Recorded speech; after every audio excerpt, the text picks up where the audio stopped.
Good morning, listeners, and welcome to the Trade Talk podcast. Wednesday's trading session was dedicated to the shares of Tata Group. Four of the top five stocks traded the most were from Tata Group. We saw activity in Tata Motors, Tata Power, Tata Chemicals, as well as in Tata Steel.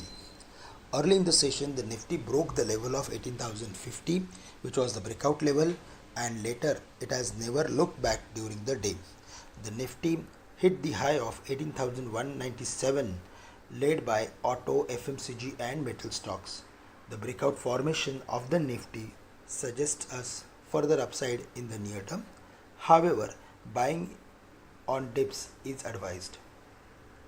Support exists at 18,080 and at 18,050.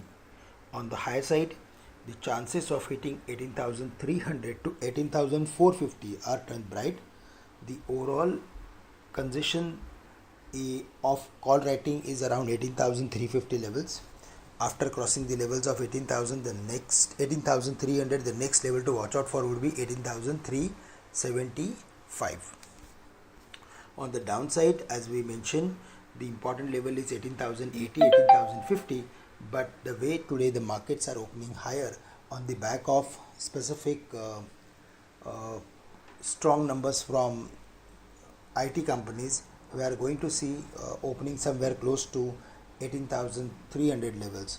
So after that, if there is any correction, then 18,150 is going to act as very good support for the market during the day. At 12 noon today, government is going to release data on WPI as well as on trade balance.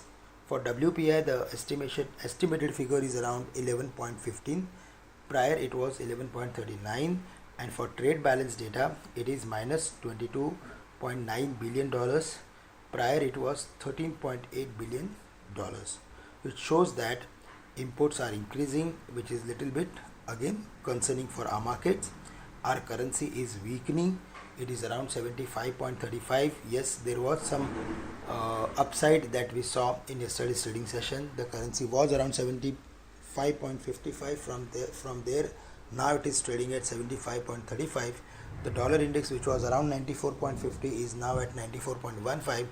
And the most important crucial factor, that is 10-year bond yield, that is like cooling off from the highs. It was around 1.6265. Now it is trading at 1.55. That's the reason we saw activity in gold. The gold was around 1750. Now it is again moved to the levels of 1785 levels. So broadly, the statistics are still not in our favor, but due to exceptional set of numbers from top corporates, market sentiment is very high, and we are going to see further more momentum in the market in the near term. But we need to be very, very selective while adding long positions at current levels. And if there is any specific view to buy heavily, then buy with a view of at least next 12 to 18 months. Buying on dips is highly advisable because markets are very close to their over retraced levels.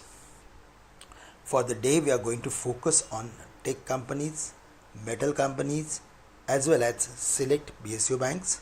From the technology side, after the numbers of Infosys, we are going to keep a close watch on Infosys, and as well as from the metal basket, we like Tata Steel, but there is like specific strength in copper as well as in zinc in the commodity market. So Vedanta should do well in today's date.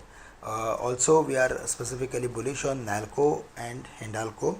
And from the select PSU bank space, we like Bank of Baroda and Canara Bank based on their technical formation. Friends, that's all from my side. With this, I'm ending today's morning podcast. Thank you very much for listening in, and have a great day to all of you.